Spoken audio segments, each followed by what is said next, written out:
Saudi আরবের হুতি বিদ্রোহীদের drone হামলা, আমেরিকার জবস ডেটায় বড়সড় ধস। মার্কেট কি এবার ক্র্যাশ করবে, নাকি ইউপিআই নিয়ে ভারত সরকারের বড় স্বস্তির খবরে বাজার এখন উপরে যাবে? তারপর রয়েছে বেশ কয়েকটি কোম্পানির চোখ কপালে তোলা রেজাল্ট। এখনকার বাজারে আপনাদের স্ট্র্যাটেজি কি হওয়া উচিত, চলুন সবটা জেনে নিই আজকের আপডেটে। আজকের ধামাকাদার স্টক মার্কেট আপডেটে আপনাদের সকলকে স্বাগত। আজ আমরা গ্লোবাল ইনভেস্টমেন্ট থেকে শুরু করে কোয়ার্টার 1 রেজাল্ট এবং নতুন আইপিও আপডেট সবকিছু নিয়ে ডিটেলসে আলোচনা করব। তাই ভিডিওটি স্কিপ না করে শেষ পর্যন্ত দেখুন।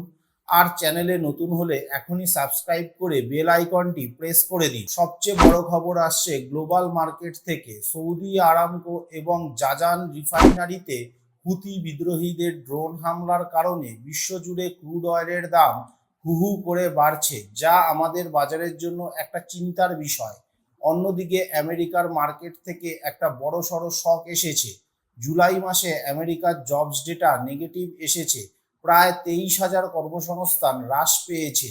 একদিকে এটা মন্দার আশঙ্কা তৈরি করছে, কিন্তু উল্টো দিকে ইনভেস্টররা আশায় বুক বেঁধেছে যে ফেড এবার হয়তো তাদের সুদের হার কমাবে। এবার আসি আমাদের দেশের কথায়। বাজারে একটা বিশাল পজিটিভ সেন্টিমেন্ট তৈরি করতে পারে ভারত সরকারের এই ঘোষণা।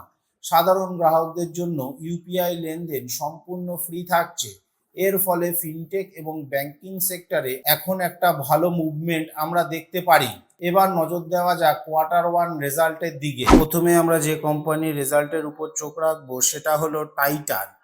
নিট মুনাফা 63% বৃদ্ধি পেয়েছে, রেভিনিউ 29% বৃদ্ধি পেয়েছে, ইবিটটা 58% বৃদ্ধি পেয়েছে। আমরা যদি কোম্পানির বিজনেসকে ইনডেপথ অ্যানালাইসিস করি তাহলে আমরা দেখতে পাবো জুয়েলারি বিভাগ থেকে রেভিনিউ 53.1% বৃদ্ধি পেয়েছে, ঘড়ি ও পরিধানযোগ্য ডিভাইস থেকে রেভিনিউ 7% বৃদ্ধি পেয়েছে, আই কেয়ার বিভাগে রেভিনিউ 1.5% বৃদ্ধি পেয়েছে এবং অন্যান্য ব্যবসা থেকে রেভিনিউ 12.1% বৃদ্ধি পেয়েছে। এবার আমরা যে কোম্পানির কোয়ার্টার 1 রেজাল্টের দিকে তাকাবো সেটা হলো হিতাচি এনার্জি ইন্ডিয়া লিমিটেড। এদের নেট প্রফিট 131.6 কোটি টাকা থেকে বৃদ্ধি পেয়ে 294.15 কোটি টাকা হয়েছে।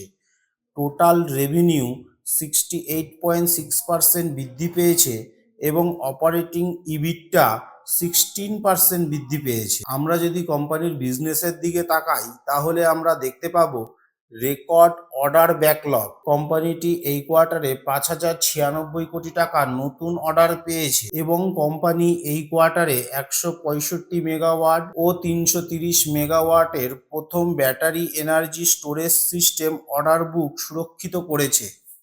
অর্থাৎ কোম্পানির জন্য এটি একটি দারুণ রেজাল্ট বলা যেতে পারে। এরপর আমরা যে কোম্পানির রেজাল্টের দিকে চোখ রাখবো সেটা হলো অয়েল ইন্ডিয়া লিমিটেড। এদের নিট লাভ 253.15% বৃদ্ধি পেয়েছে, মোট রেভিনিউ 58.78% বৃদ্ধি পেয়েছে, ইপিএস বা শেয়ার প্রতি আয় 5 টাকা থেকে বৃদ্ধি পেয়ে 17 টাকা 65 পয়সা হয়েছে, ইবিটটা 158.34% বেড়েছে এবং মার্জিন বেড়েছে 54%। কনসোলিডেটেড নেট লাভ বার্ষিক ভিত্তিতে 96.8% বৃদ্ধি পেয়েছে, কনসোলিডেটেড মোট আয় 57% বৃদ্ধি পেয়েছে। আমরা যদি কোম্পানির ব্যবসার দিকে তাকাই তাহলে আমরা দেখতে পাবো বার্ষিক ভিত্তিতে অপরিশোধিত তেলের উৎপাদন 11% বৃদ্ধি পেয়েছে এবং নুমালীগড় রিফাইনারি অয়েল ইন্ডিয়ার এই সাবসিডারি রিফাইনারিটি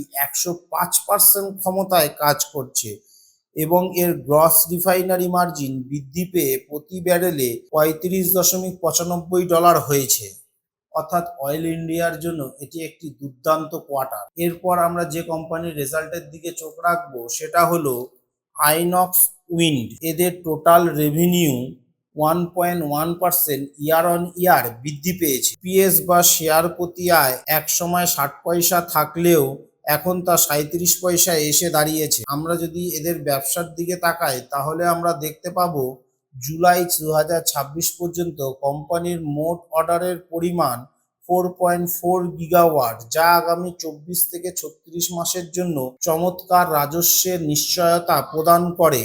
এর মধ্যে 59% অর্ডারই এসেছে শুধু সরঞ্জাম সরবরাহের জন্য। কোম্পানিটি ইংস ক্লিন এনার্জির সঙ্গে 1.5 গিগাওয়াটের একটি সমঝোতা স্বাক্ষর করেন এবং এলএনসি ইন্ডিয়ার কাছ থেকে 200 মেগাওয়াটের ফলো অন অর্ডার লাভ করেছে। উইন্ড কোম্পানির জন্য প্রথমার্ধের ফলাফল কিছুটা ধীরগতি হলেও ম্যানেজমেন্ট পুরো 2027 অর্থবর্ষের জন্য রাজস্ব 75% বৃদ্ধির লক্ষ্যমাত্রা বজায় রেখেছে, কারণ উইন্ড এনার্জির ব্যবসা সাধারণত বছরের দ্বিতীয়ার্ধে বেশি বৃদ্ধি পায়। তো বন্ধুরা, এই ছিল আজকের বাজারের সম্পূর্ণ চিত্র। ড্রোন হামলার প্রভাব আর ইউএস জবস ডেটার মধ্যে আজকের বাজারে আপনার ফেভারিট পিক কোনটা হতে চলেছে আর কোন আইপিওতে আপনারা অ্যাপ্লাই করার কথা ভাবছেন, আমাকে কমেন্ট করে অবশ্যই জানাবেন। ভিডিওটি ইনফরমেটিভ মনে হলে একটা লাইক করে বন্ধুদের সঙ্গে শেয়ার করে দিন এবং মার্কেটের নিয়মিত আপডেট পেতে আমাদের চ্যানেলটি সাবস্ক্রাইব করে বেল আইকনটি